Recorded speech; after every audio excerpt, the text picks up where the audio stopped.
Están con nosotros Claudia Elizabeth Ábalos, bienvenida. Muchas gracias, Erika. Secretaria de Juzgados de Distrito y Tribunal Colegiado del Noveno Circuito, y Rosario Rodríguez, quien también tiene el mismo cargo. Bienvenida. Gracias, Erika, muy amable. Gracias por acompañarnos. Y lo primero que les quiero preguntar es, a ver, muchas veces la gente no sabe, no entiende qué hace el Poder Judicial Federal, de qué se trata su trabajo, cuáles son los temas de los que tienen ustedes conocimiento, qué es lo que hace el Poder Judicial Federal. Bueno, pues el Poder Judicial de la Federación tiene atribuciones muy concretas. Pues hay que tener en cuenta que hay un Poder Judicial local y hay un Poder Judicial federal, y cada uno tenemos atribuciones determinadas por la normatividad, ¿no? Desde la Constitución y por supuesto por la normatividad federal y la local. Nosotros somos jueces de instancia, es decir, resolvemos juicios de diferentes materias, como la mercantil, como la penal, como la civil, federal, por supuesto, pero también somos juicios, se entienden o se llevan juicios de control de constitucionalidad, es decir, que nosotros también juzgamos autoridades para ver que sus actos estén apegados a la Constitución, es decir, que los actos de las autoridades de cualquier nivel de gobierno no vulneren derechos humanos. Entonces, el Poder Judicial de la Federación tiene una responsabilidad y una capacidad extraordinaria para mantener el Estado de Derecho en nuestro país. Pónganme ejemplos, ¿cómo qué temas son los que ustedes resuelven? Miren, por ejemplo, aquí hablando de un tema de libertad de expresión, vamos a suponer que hay una censura, que hay una clausura, que de repente cortan la transmisión, etcétera. Se está violando un derecho fundamental que es la libertad de expresión, y esto, si es llevado a cabo por una autoridad del Estado, por agentes estatales, nosotros podemos revisarlo. Segundo, tienes a lo mejor algún tema en tu seguro social, hay desabastecimiento de medicamentos, de tratamiento, etcétera. Ese es otro derecho muy importante, que es el derecho a la salud, y si es efectuado pues por algún agente del Estado, vamos a suponer algún hospital, el Hospital Central, por decir algo, pues también lo podemos conocer. Tercero, en tema de educación, que no hay infraestructura escolar para la comunidad, etcétera, para el municipio de tal, ya se pidió demás. También, si son autoridades, por ejemplo, Secretaría de Educación de Gobierno del Estado, etcétera, también conocemos de eso. Actos que atentan contra la libertad fuera de procedimiento, es algo importantísimo, ¿no? Es decir, alguien sin ninguna orden de aprehensión, sin ninguna orden que emane dentro de un procedimiento judicial o administrativo, una carpeta de investigación, bueno, pues entonces también puede ir con nosotros. Pero además, este tipo de actos que consideramos urgentes y que están contemplados en la Constitución, en el artículo 22 de la Constitución, el artículo 15 de la Ley de Amparo, ¿qué es lo que hacemos nosotros? Pues estamos 24 horas, es decir, si tú conoces a alguien que conoce estos actos, va con nosotros no cerramos, los juzgados de distrito no cierran un minuto del día al año, siempre hay alguien de guardia. Entonces alguien puede llegar a las 2, 3, 4 de la mañana y no lo atendemos al siguiente día, se atiende de manera inmediata. Entonces, ¿por qué? Porque la afectación a la salud, por ejemplo, pues implica un riesgo de la pérdida de la vida. Claro, pero dice el presidente que no trabajan, que qué bueno que están en paro, que a final de cuentas siempre están de vacaciones. Bueno, pues ahora con el paro, como fue también en la contingencia, que pues a todos nos agarró, por supuesto, con los dedos en la puerta, porque no teníamos idea de cómo manejarlo, pues nunca se ha cerrado. Es decir, aún y cuando esté el paro se siguen atendiendo asuntos urgentes. Para esto el Consejo de la Judicatura Federal ha emitido una circular en donde establece de manera muy específica cuáles son los casos urgentes, y son más o menos, pues todos los que te acabamos de platicar. Entonces la gente se acerca al edificio, si alguien llega con una promoción urgente, una demanda urgente, pues se canaliza con el funcionario público, con el secretario de guardia, para que se le dé atención inmediata. Y aquí también me gustaría... Es decir, incluso ahora que están en paro, están atendiendo a la gente. 24/7, así es. Nosotros no paramos. De hecho, es importante mencionar, para quienes ya quieran conocer los detalles de cuáles son estos asuntos urgentes que se están tramitando incluso en paro, hay una circular, se puede consultar fácil en internet,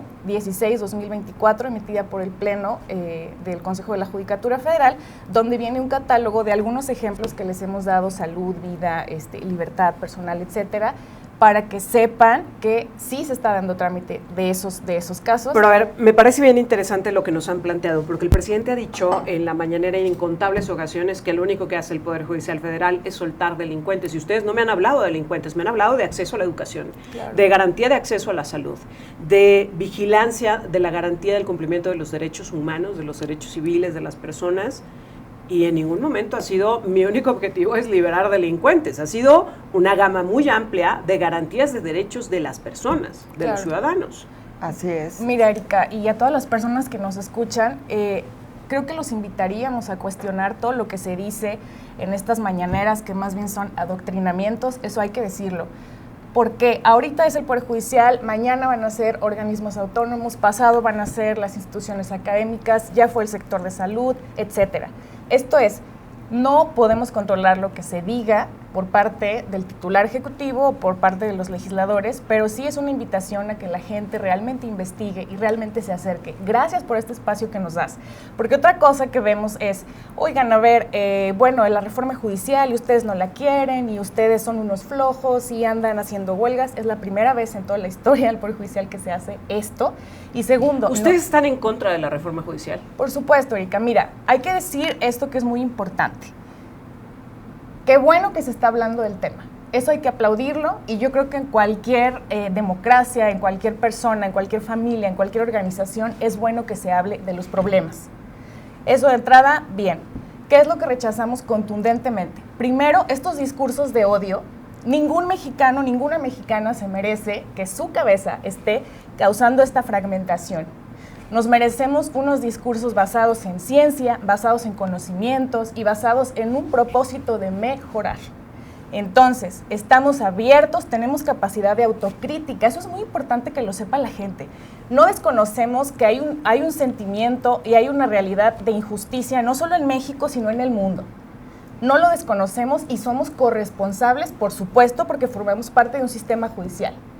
Pero, ¿de qué somos corresponsables? ¿Se está hablando de eso? No. ¿Se ha invertido en estudios, en diagnósticos? Tampoco.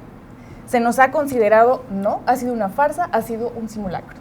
Y por el contrario, el Poder Judicial de la Federación, bueno, a través de su órgano administrativo, que es el Consejo de la Judicatura Federal, tiene pues muchas instancias internas que nos verifican y nos califican, ¿no? Es decir, ustedes, su trabajo sí está siendo monitoreado, sí está siendo calificado. Por supuesto, y esto es algo que es importantísimo señalar, bueno, que además de todos los que integramos los juzgados y tribunales, también se encuentra la Defensoría Pública Federal, que es gratuita, es decir, cualquier ciudadano puede ir a solicitar un asesor, un defensor para que le ayude a presentar una demanda de amparo o un juicio de cualquiera de estas instancias que hemos comentado en las materias civil, penal, mercantil, en fin, ¿no?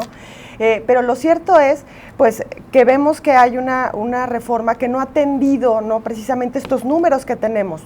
Tenemos 2 verificaciones al año por cada órgano jurisdiccional que lo lleva a cabo la visitaduría, ¿no?, que depende del Consejo de la Judicatura Federal, en donde revisa pues cuántos asuntos ingresan, cuántos egresan, cuántos tenemos, por qué los tenemos ahí, los tiempos de resolución, en fin, ¿no?, y muchas otras cosas ya muy específicas. Entonces se lleva una a través de medios electrónicos, es decir, todo se manda a un visitador a la Ciudad de México a través de los medios digitales que tenemos, y la otra es una visita presencial, en donde también los trabajadores tenemos la posibilidad pues de tener contacto con el visitador para ver cuestiones de mejora, ¿no? Y bueno, pues también tenemos una encuesta anual, ¿no?, de satisfacción, y la última hay más de un 93% de satisfacción de nuestros usuarios, y eso no lo vemos en la reforma. Usuarios, ¿te refieres a la gente que terminó en un asunto en el Poder Judicial Federal? Así es. Y ellos les están dando más de un 90% de aprobación. Y esa es pública, o sea, eso lo pueden consultar de manera sencilla también en la página del Consejo, en la visitaduría. Si se quisiera reformar al Poder Judicial para realmente, como dice el presidente, acercarlo a la gente y garantizar su eficiencia, su eficacia, ¿hacia dónde tendría que encaminarse? Pues creo que algo muy importante es el presupuesto. Estos 6 años el Poder Judicial de la Federación ha sido castigado con una disminución de presupuesto. Es que dice el presidente que ganan muchísimo. Bueno, pues yo te puedo dar algunos datos, como hay algunos mandos, ¿no?, por ejemplo, secretarios, que ni siquiera se ha dado el retroactivo de ley anual en los últimos 5 años. ni siquiera eso. No son millonarios en el Poder Judicial Por Federal. supuesto que no. Y además, pues por eso nos gustaría mucho que conocieran nuestro trabajo, estas guardias que tenemos que son de 24 horas, o sea, los 7 días de la semana, los 365 días del año, es decir, o sea, además que se requiere una alta especialización para estar en el Poder Judicial de la Federación, para estar en el menor puesto que es de oficial judicial o mecanógrafos o escribientes, como los conoce mucha gente, hay que presentar un examen, hay que tener un título de abogado. Para ser actuario judicial hay que hacer un curso, hacer un examen, para ser secretario igualmente. Y los procesos para llegar a ser juez o magistrado son realmente arduos. Poca gente de la que incluso estamos como secretarios y que hacemos exámenes para llegar a ser jueces de distrito, vaya, o sea, es algo realmente complicado, o sea, llegar. O sea, no son exámenes de un día para otro, y eso contando con años de experiencia. ¿Cuáles son los riesgos de que cualquier egresado de la facultad, de cualquier facultad de Derecho, con un promedio mayor a 8, pueda convertirse en uno de estos funcionarios de alto nivel dentro del Poder Judicial Federal? ¿Cuáles son los riesgos que ustedes perciben? Pues mira, qué bueno que nos haces esa pregunta, porque justo con alguna de las soluciones que mencionaba Claudia, evidentemente dentro de los problemas la solución no es el voto popular. O sea, yo quiero ver en qué organismo por, no sé, corrupción, por inaccesibilidad a la justicia, etcétera, con el voto popular, sin denostar evidentemente el valor que tiene el voto popular, realmente se soluciona algo. O sea, no, de entrada no. Ahora, yo te voy a decir algo honestamente, si a mí me dices, vota por un abogado para que se convierta mañana en juez, no tengo idea de por quién. Claro. Porque ni siquiera los conozco. Es correcto. Sí, y la verdad es que te platico muy rápido cuál es el proceso dentro del Poder Judicial de la Federación. Bueno, además de los requisitos que marca, obviamente, la propia Constitución y la Ley Orgánica del Poder Judicial Federal, hay que hacer primero un examen de conocimientos, en donde hay un filtro impresionante, ¿no? O sea, te puedo decir que más de 2,000 personas pueden presentar un examen y no pasan pues, más de la mitad, ¿no? O sea, insisto, son exámenes muy exhaustivos. Luego hay una segunda etapa en donde hay que ir a resolver en un término de 4 horas un asunto, ¿no? Que llegas y pues el que te ponen ahí ya hay que resolverlo. Y una tercera etapa es un examen oral ante 3 sinodales, si lo quieren ver así. Y ese es el proceso, ¿no? Para llegar a ser juez o magistrado. O sea, no es algo tan sencillo. Y además hay muchos factores de desempate, precisamente por la alta especialización. Si tienes maestría, si tienes doctorado, si haces investigaciones, si haces publicaciones, si das clases, en fin, o sea, todos estos elementos que suman a tu experiencia, pero definitivamente no es lo mismo laborar fuera que estar dentro del Poder Judicial de la Federación y que te da esta experiencia para poder conocer, pero sobre todo para poder resolver los asuntos. Ahora, la experiencia y la preparación no está peleada con el tema de la juventud, porque el presidente ha vendido esta idea de, bueno, pues es que no se les da oportunidad a los jóvenes. Yo las veo a ustedes dos bastante jóvenes dentro de los escalafones, pues, del Poder Judicial Federal. El servicio civil de carrera podría ser también una herramienta para que jóvenes lleguen a ocupar los puestos, pero demostrando la preparación y la capacidad. Claro, totalmente. Y además, miren, yo les pregunto a todos, ¿qué tipo de jueces queremos? Y evidentemente sin denostar la juventud, porque como dices, gracias, somos jóvenes, hay mucha gente joven, pero sí hay que decir esto que también es importante. Creo que necesitamos juzgadores y juzgadoras preparados. ¿Y esto qué quiere decir? Más bien tendríamos que hablar de cómo enriquecer la carrera judicial, o sea, cómo dejar lo bueno, que es la formación, esta profesionalización, o sea, estos altos estándares, cómo mejorarlos, ¿no? Cómo evidentemente allegarnos de personas que tengan una visión más amplia de la película, que hablen idiomas, que además de un conocimiento jurídico tengan un conocimiento multidisciplinario, es decir, quien va a juzgar y quien va a hacer una tarea tan importante como la justicia, necesariamente tiene que elevar su alma, su espíritu. De eso tendríamos que hablar. Entonces, ahí, bueno, pues, ¿por qué no involucrar desde la preparación de los abogados y abogadas, todas las escuelas, todas las universidades, el propio gremio de abogados postulantes, obviamente, pues, todas las autoridades de las que no estamos hablando, que Claudia les mencionó, todos los poderes judiciales de los estados, todas las autoridades que investigan, que son las fiscalías, es decir, integral. No, por favor, quedarnos no con esta idea falsa, esta idea vendida de que somos los únicos responsables y de que la única solución es el voto. Perdón, ¿quién en su sano juicio puede aceptar eso? ¿Por qué ese aparo? ¿Por qué tomar esta decisión? Bueno, pues el objetivo primordial que también creo que hay una malinformación a la sociedad. Nosotros no estamos peleando derechos laborales, sino que nosotros estamos defendiendo la independencia y la autonomía judicial del Poder Judicial de la Federación. Es decir, nosotros estamos ahí para que la gente pueda ver que nuestra lucha es por ti, por ella, por mí, por todos, ¿sí? Porque necesitamos juzgadores independientes y que tengan esta garantía de resolver cualquier asunto sin ninguna injerencia de otro poder del Estado, sea estatal, sea federal, sea municipal, ninguna injerencia. Necesitamos jueces que tengan no solamente la capacidad y la experiencia jurídica, sino que tengan esta garantía de autonomía. El Poder Judicial de la Federación, dentro de esa autonomía, no solamente es para resolver, también tiene una autonomía de gestión. Y hemos visto esta injerencia de manera repetida, como fue el tema de los fideicomisos, de por qué se gasta así, de por qué se gasta acá. Pues creo que el Poder Judicial no opina de cómo se gasta el Ejecutivo, el Legislativo, su presupuesto, ¿no? Y precisamente es porque ahí está autonomía. Necesitamos que estos jueces que tenemos hoy en día también, que son más de 1,500 entre jueces y magistrados, pues obviamente que cuentan con esta garantía hasta el día de hoy, ¿no? De poder resolver sin que alguien les eche una llamadita por teléfono y les diga, quiero que este asunto salga en A, B o C sentido. Que el presidente se ha quejado de eso, porque es que cuando estaba Arturo Saldívar al frente de la Suprema Corte, bastaba con echarle una llamada para destrabar los temas. Y bueno, que ahora pues no le hacen caso. Bueno, pues ha sido un cambio, ¿no? Es un fortalecimiento, por supuesto. Yo te puedo decir, yo tengo 18 años en el Poder Judicial de la Federación. A mí jamás me ha tocado ver un acto de corrupción. Sabemos que no somos una institución perfecta y que, por supuesto, podrá haber algún funcionario corrupto. O sea, esto no estamos negados ni estamos ciegos a que eso suceda, pero es muy diferente a que alguien nos llame a todos un poder corrupto, porque no somos eso, ¿no? Significamos mucho más para el Estado mexicano y hemos sido un tope definitivamente para este sexenio de manera muy significativa de actos, ¿no? de autoridad, insisto, de cualquier orden de gobierno, ¿no? Que afecta de manera muy considerable los derechos humanos de todas y todos los mexicanos, de todas las personas, porque nosotros atendemos también algo que no hemos tocado, los migrantes.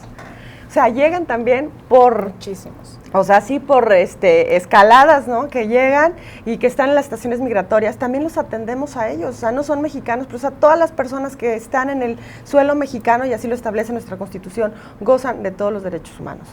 Ahora, lejos de existir una respuesta de apertura, hay un amago de despedir a quienes están formando parte de este paro. ¿Qué les dice a ustedes, pues, esta respuesta ante lo que ustedes están buscando, como decías, que es concientizar de que hay una afectación y una amenaza a un equilibrio de poderes?